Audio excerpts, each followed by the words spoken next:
Hello everyone, this is Pramod Singh. I'm faculty in Applied Science Department and I'm taking a subject Business Statistics in BCom. So my subject is Statistics, and today the topic which I'm going to cover during my lecture is measure of central tendency, that is mode. So let's start the first topic, which is merit sum mode. Likewise, we have discussed merit sum mean and median. Here we will also discuss the merit of mode. The first is it is really comprehensive and easy to compute. In some case, it can be computed merely by inspection. So mode, it is one of the average which we can get just by seeing the data. If we have charts, a graph, it will be very easy and convenient to get the mode just by inspection. It is not affected by extreme value. It can obtain even if the extreme values are not known. So if we have data on the day, if we are adding numbers, two, three number we added on the extreme points or end of the tables datas. So the mode couldn't be changed. It won't change. Mode can be determined in distribution with open classes. So when we have open classes interval problem, we can easily find mode in such scenario. Mode can be located on graph also. Yes, if we have to find the mode in a graph, we can easily observe just by plotting a histogram and connecting the graph intersecting to its x-axis. We will easily get the mode. If all the data are not given, then also mode can be calculated. If we have missing values in the data and some values are missing, we even can find the mode of that data. After merits, we have demerits of modes. First, it is ill-defined. It means it is not well mathematically defined. It is not always possible to find clearly defined mode. In some cases, we may come across distribution with two modes. Such distribution are called bimodal. If a distribution has more than two modes, it is called multimodal. Sometimes we find the frequency has, sometimes we find two frequencies which has equal classes, or sometimes we find more than two frequency which has equal classes. So in this case, it mode cannot be uniquely defined. So it is ill defined. It is not based upon all the observations.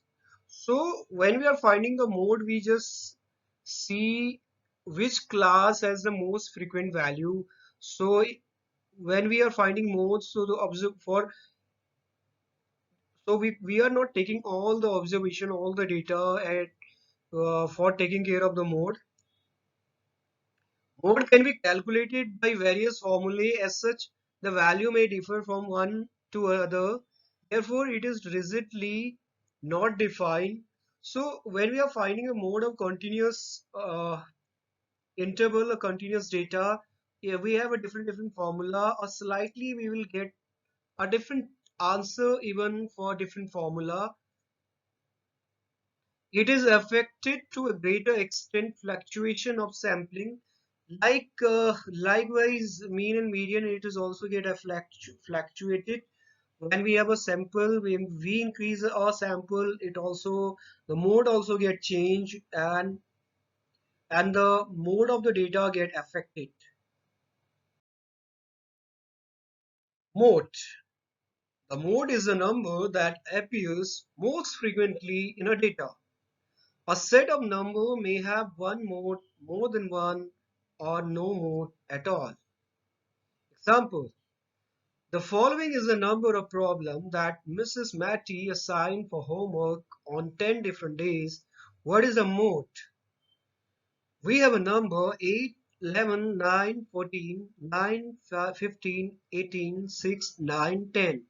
Clearly we can see that the number 9 is frequently appearing more.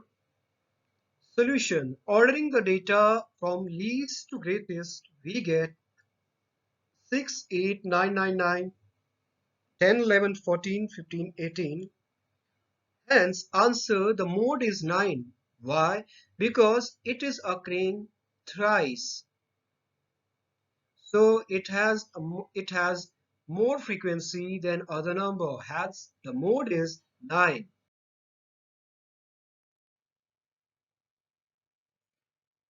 We have another example.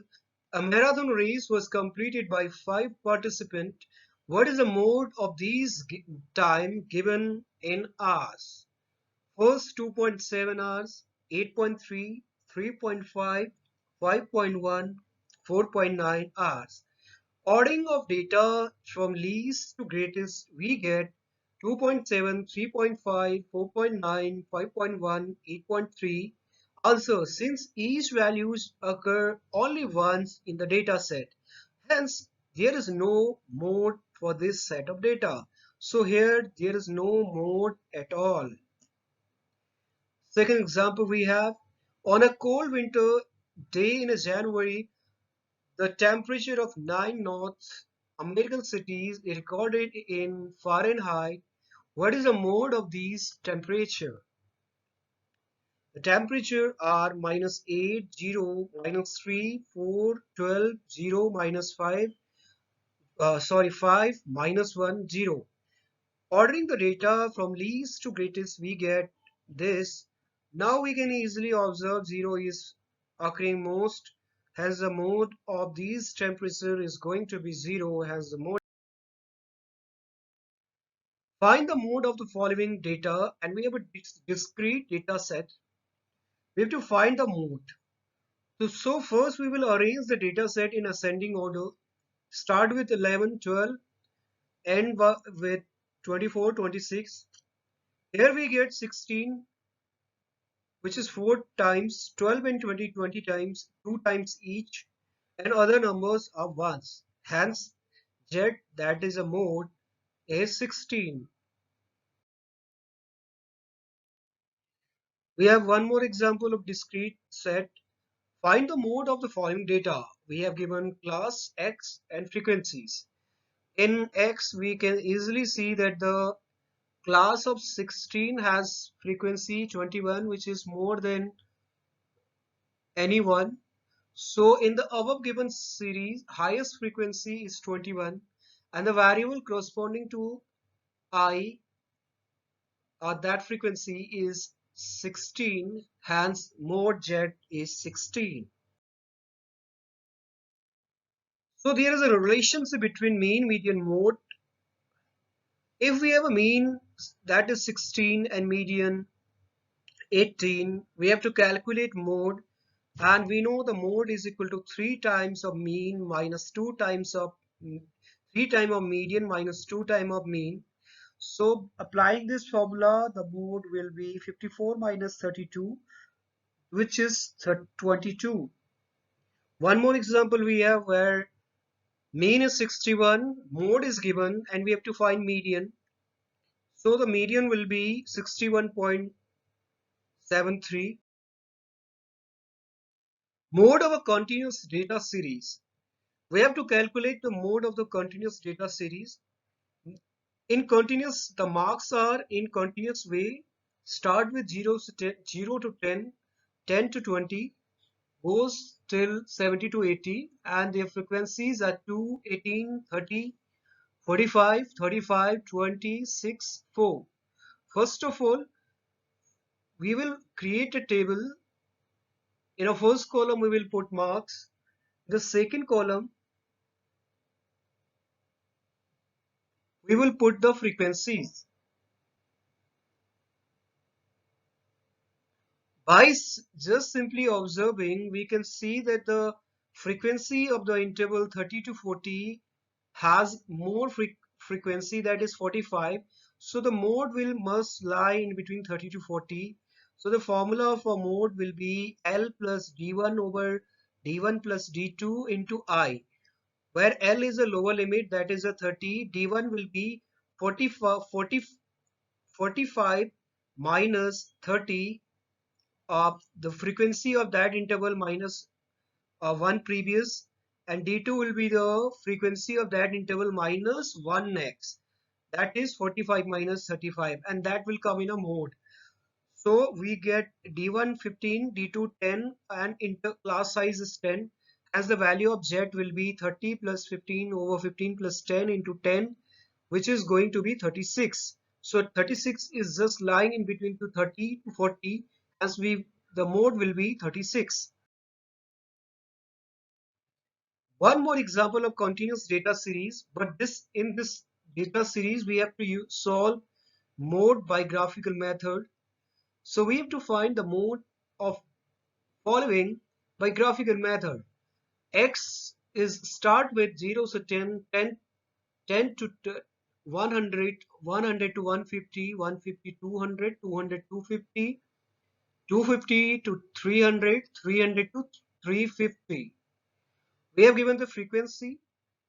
We can clearly see the frequency of interval 150 to 200 is highest, as the mode will be lie in between 150 to 200. So first, by inspection, numerically we will find the mode. So the mode is L plus D1 over D1 plus D2 into I.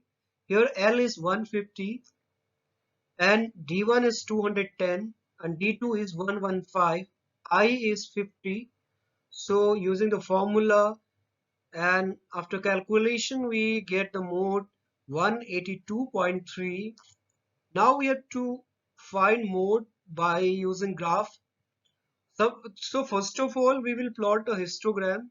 In the histogram we can clearly see that the one from 150 to 200 the fluctuation is quite high. So we will draw line intersection from two diagonal on the x-axis, and wherever they will intersect we will draw a line to the x-axis. When we draw from that point to the x-axis, we got a point on x-axis which is 182.3, hence that point will be the mode of the data. So this slide has brought the end of the video. Today we cover about mode, and in next lecture we are going to talk about partition values like decile, percentile and quartile. So we'll see you in the next lecture.